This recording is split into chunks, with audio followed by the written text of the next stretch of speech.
지난주에 우리가 말씀을 나눴는데 두 절 말씀을 나눴습니다. 25절, 26절 말씀을 나눴고요. 오늘은 27절부터 29절까지의 말씀을 함께 나누고자 하는데요.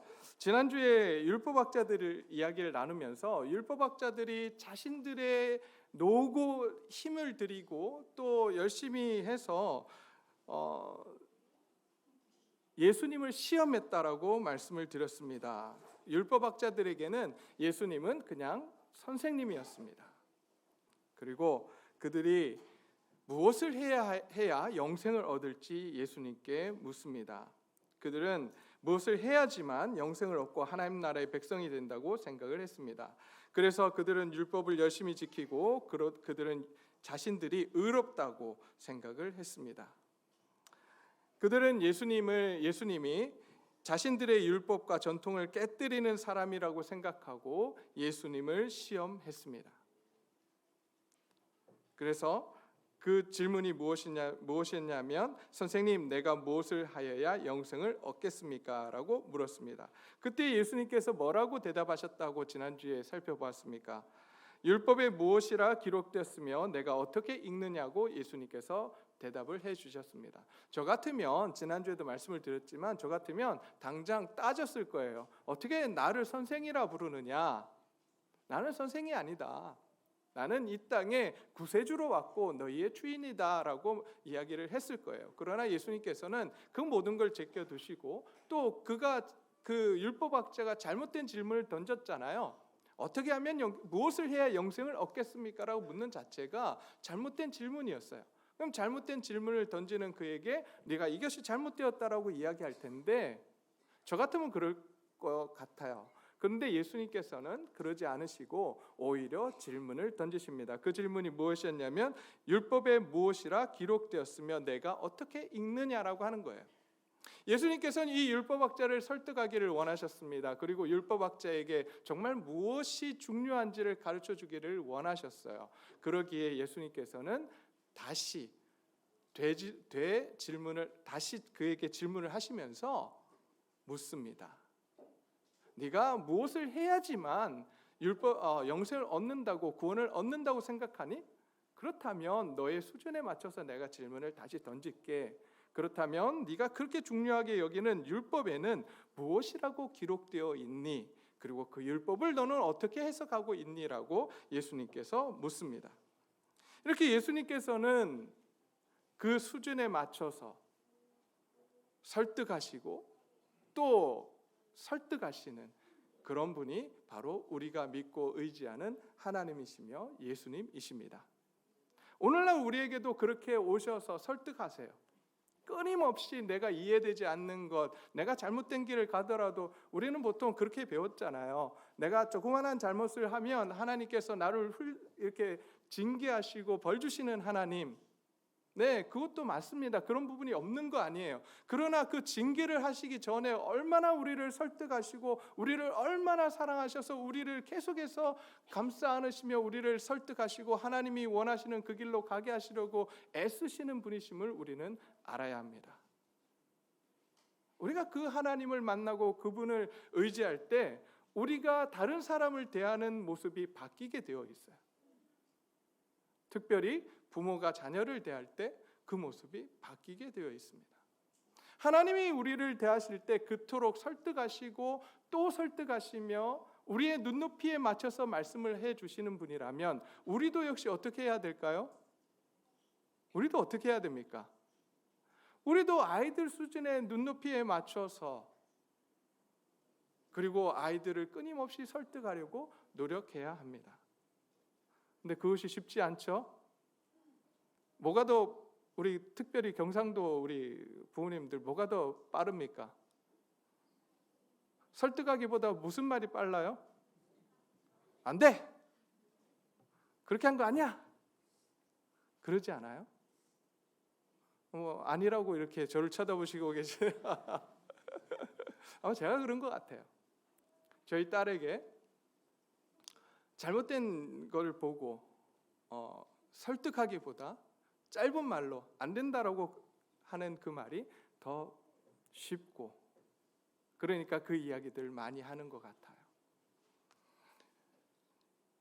저는 여기 계신 할머니, 할아버지, 또 아버지, 어머니들이 우리 자녀들에게 끊임없이 하나님의 모습을 보여주는 저와 여러분들이 되시기를 간절히 소원합니다. 그러면 우리가 하나님이 어떤 분이신지 알아야 되잖아요. 오늘 제가 말씀드렸습니다. 하나님 어떤 분이라고요? 끊임없이 우리를 뭐 하시는 분이라고요? 설득하시는 분. 끊임없이 우리의 눈높이에 맞춰서 우리를 설득하시는 분이라고 말씀해주고 있습니다. 그래서 제가 지난번에 말씀을 드렸죠. 아이하고 대화할 때 어떻게 하라고 말씀을 드렸습니까? 어디에서? 위에서 이렇게 내리 깔고 이야기하지 마시고 어떻게 하라고요? 그 아이의 눈높이에 맞춰서 아이의 눈을 바라보면서 사랑스러운 눈으로 막 눈에서 레이저를 쏘시지 마시고 눈높이 맞추고 나서 막 아이에게 레이저를 막 쏘아대면 아이가 얼마나 힘들겠어요. 그러지 마시고 사랑스러운 눈으로 바라보시면서 그 아이를 설득하는 저와 여러분들이 되시기를 간절히 소원합니다. 아이들이 모를 것 같죠? 부모의 그 노력을 모를 것 같죠? 다 압니다. 처음에는 그게 힘들어요. 근데 나중에 시간이 지나면 지날수록 아이들은 그 부모의 사랑을 느끼고 그 자녀가 컸을 때 다른 사람을 대할 때 혹은 자기 자녀를 대할 때 엄마가 나에게 해준 그 모습대로 아버지가 나에게 해준 그 모습대로 아이들을 설득하고 대하는 것을 보게 됩니다. 우리가 그날을 바라보면서 우리가 힘들더라도 우리가 그 길을 갈 수 있었으면 좋겠습니다.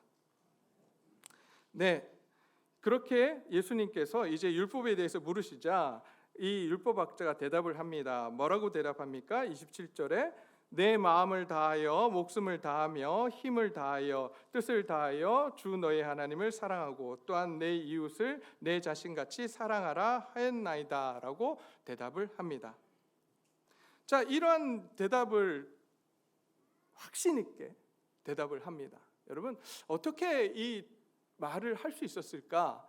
저는 궁금했습니다. 아니 정말 이거는 예수님께서 하신 말씀이잖아요. 예수님께서 하셨던 하나님을 사랑하고 이웃을 사랑하라는 이 계명을 어떻게 이 율법학자가 알 수 있었을까? 이 당시 율법학자들이 공통적으로 인정했던 것이 무엇이냐면 바로 이 두 가지예요. 하나님을 사랑하고 이웃을 사랑하는 것이 모든 계명 가운데 가장 큰 계명이라고 이 율법학자들도 인정했던 거예요. 그러기에 율법학자들이 인정했던 이 말씀을 그대로 이제 인용해서 지금 말씀을 합니다. 근데 이 두 가지 말씀은요, 구약 성경에 나오는 두 개의 말씀을 조합한 겁니다. 여러분, 첫 번째는 신명기 6장 5절이고 두 번째는 레위기 19장 8절에 대한 말씀입니다. 율법학자는 하나님에 대한 전적인 헌신과 이웃에 대한 사랑을 분명하게 이 두 성경 구절을 통해서 말씀해 줍니다. 첫 번째 신명기 6장 5절 한번 살펴보실까요? 우리 한번 찾아볼까요? 신명기 6장 5절입니다. 신명기 6장 5절. 저와 같은 성경은 구약 성경 271페이지입니다. 271페이지.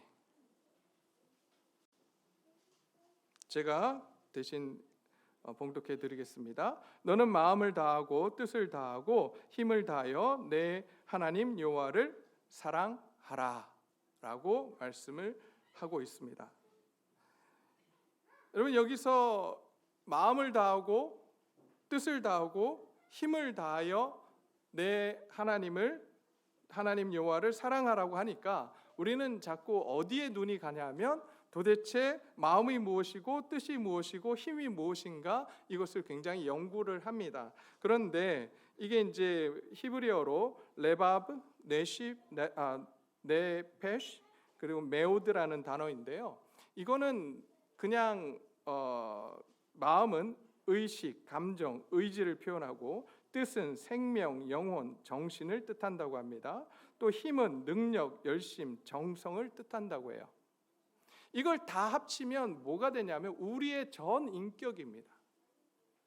다시 이야기하면 내 마음을 다하고 뜻을 다하고 힘을 다하라고 하는 건 너의 전체를 다 들여서 누구를 사랑하라고요?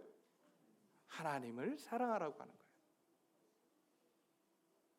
너의 전부를 들여서 하나님을 사랑해야 된다라고 말씀해주고 있는 것입니다. 그런데 여러분, 오늘 본문 말씀 한번 볼까요? 오늘 누가복음 10장 27절, 우리 파워포인트 한번 띄워주시겠습니까? 네, 신명기 6장 5절의 말씀은 저렇게 너는 마음을 다하고 뜻을 다하고 힘을 다하여 내 하나님 여호와를 사랑하라고 되어 있고요. 오늘 본문 누가복음 10장 27절은 내 마음을 다하며 목숨을 다하며 힘을 다하며 뜻을 다하여 주 너의 하나님을 사랑하고라고 되어 있습니다. 여러분, 뭐가 다른 것 같습니까? 위에는 마음과 뜻과 힘을 다하여라고 되어 있죠. 밑에는 어떻게 되어 있습니까?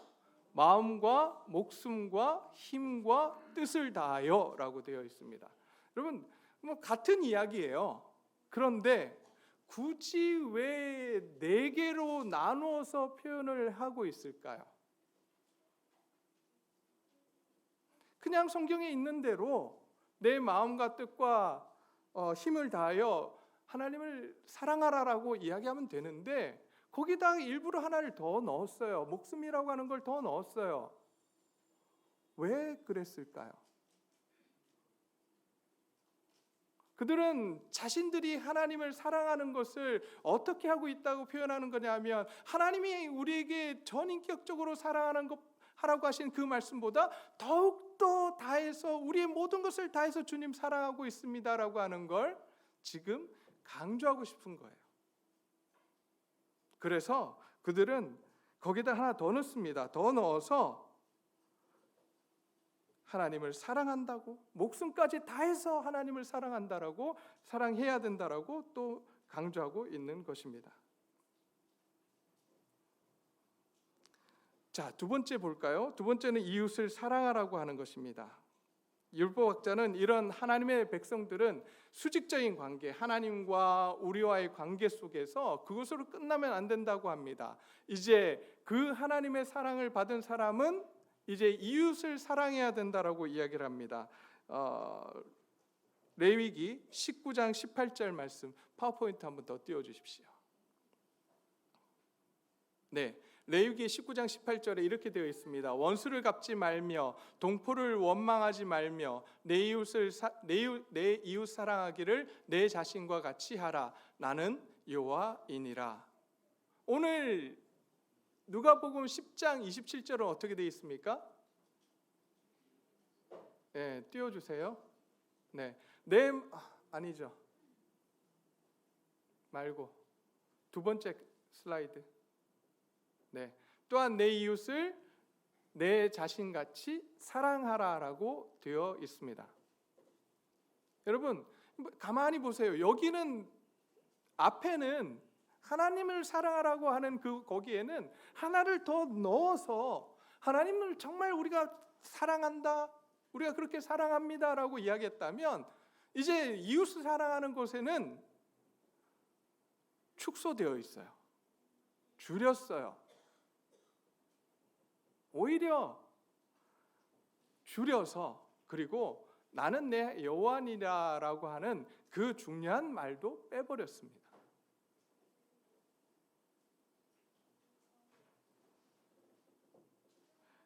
레위기 율법학자의 말을 비교해 보면 이들은요, 자기가 원하는 대로 말씀을 깎고 혹은 더하고 했던 것을 볼 수 있습니다.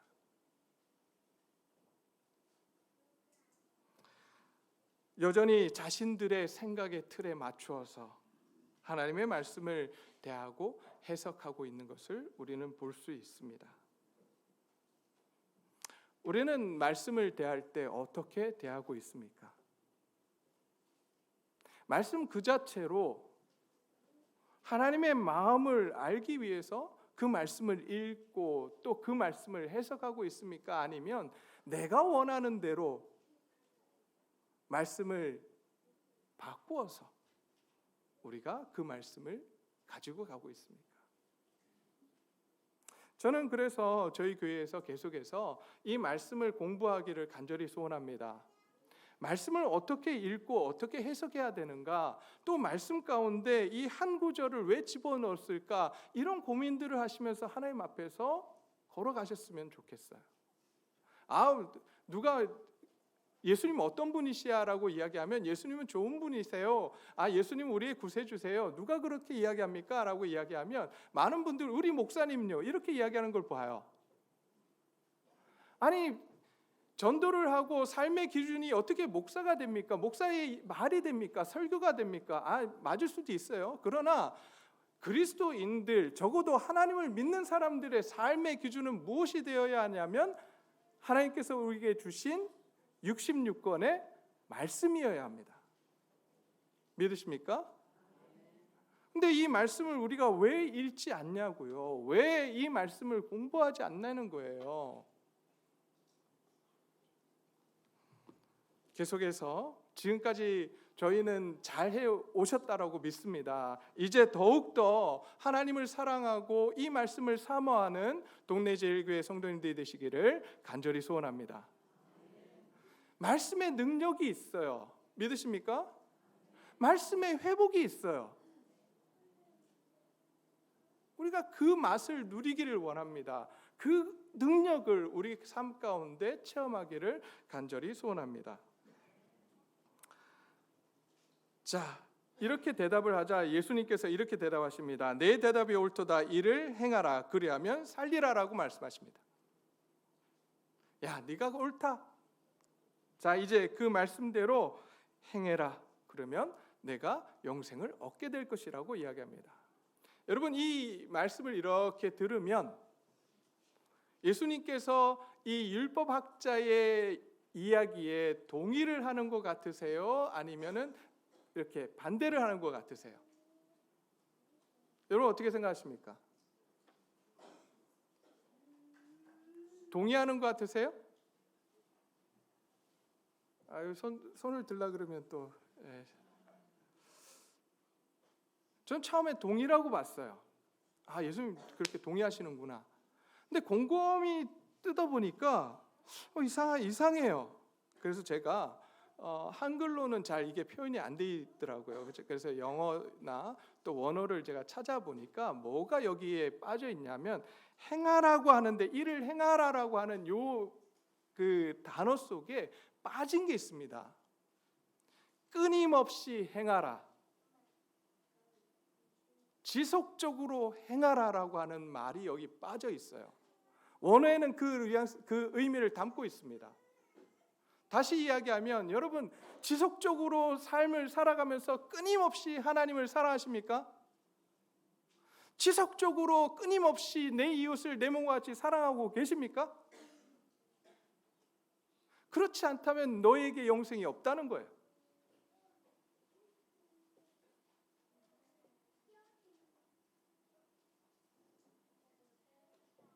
안 된다는 거예요. 그대로 행해라. 그건 못할걸? 좀 그러시는 거예요, 예수님이. 그런데 여전히 이 율법학자는 자기가 다 한다라고 이야기합니다. 그러면서 29절에서 그 사람이 자기를 옳게 보이려고, 왜요? 나는 그거 다 하고 있습니다. 지금도 하고 있고 계속해서 하고 있다고 생각하며 자기의 의의를 드러내는 이 율법학자.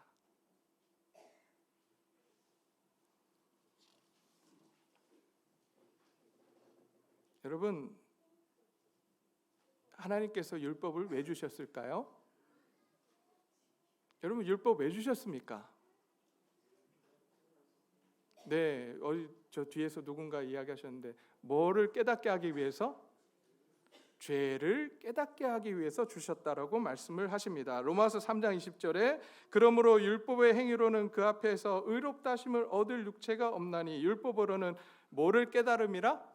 죄를 깨달음이라라고 말씀을 하십니다. 여러분, 율법대로 살아가면 구원을 얻는다라고 하십니다. 여러분, 율법대로 살아가신 분들, 유대인들이 있었을까요? 아니, 이 자리에 계신 분들 율법대로 살아가신 분 계십니까? 아니 저는 못 삽니다. 그렇게 못 살아요. 그렇게 살라고 그래서 그렇게 살아야지만 구원을 얻는다고 하면 저는 벌써부터 걱정과 근심 속에 살아갈 거예요. 조금이라도 내가 실수하면 하나님이 나를 벌 주실 거고 내가 구원을 얻지 못할 거기 때문에 영원한 생명을 얻지 못할 것이기 때문에 끊임없이 걱정하며 근심하며 살아갈 거예요. 율법으로는 안 된다는 거예요. 안 된다는 걸 깨닫자마자 우리는 뭐 해야 됩니까? 우리가 율법대로 살아갈 수 없음을 깨닫고 나서 우리는 뭘 해야 됩니까? 하나님 앞에 나아가야 돼요. 하나님 안 됩니다. 하나님 내가 이렇게 부족한 사람입니다. 내가 이렇게 죄인입니다. 하나님 나를 구원해 주십시오. 하나님 나를 긍휼히 여겨 주십시오라고 고백해야 됩니다. 의롭다고요? 여기 계신 저와 여러분 중에 의로운 분이 누가 있습니까? 아무도 없어요. 단지 의롭다고 칭해 주셨어요. 의로우신 분은 단 한 분이십니다. 예수님 한 분이세요. 지금 예수님께서는 율법학자에게 그 말씀을 하고 계시는 거예요. 너희의 능력으로 안 된다. 너희의 능력으로 될 수가 없어. 그러니 이제 하나님 앞에 나아오렴. 나에게 나아오렴. 내가 너희에게 영원한 생명을 허락해 줄 것이다 라고 말씀해 주고 계십니다. 왜요? 왜 예수님만이 우리에게 영원한 생명, 구원을 주실 수 있습니까? 율법을 완성하신 분이 예수님이시기 때문이에요. 그 율법을 완전히 이루신 분, 그분이 예수님이시기 때문에 어디까지 하나님의 말씀에 순종하셨습니까? 어디까지 순종하셨죠? 하나님이 십자가에서 죽으라고 하는 그 자리까지 예수님이 순종하셨어요. 예수님 자신을 위해서 돌아가신 것도 아니에요. 오늘날 이 자리에 와 있는 저와 여러분을 위해서, 죄인된 저와 여러분들 위해서 십자가에서 그 목숨을 다하셨어요. 가진 고통과 고난을 다 당하시고 십자가에서 죽으셨습니다. 그리고 말씀대로 3일 만에 부활하셔서 내가 곧 길이요 진리요 생명이라고 말씀하셨습니다.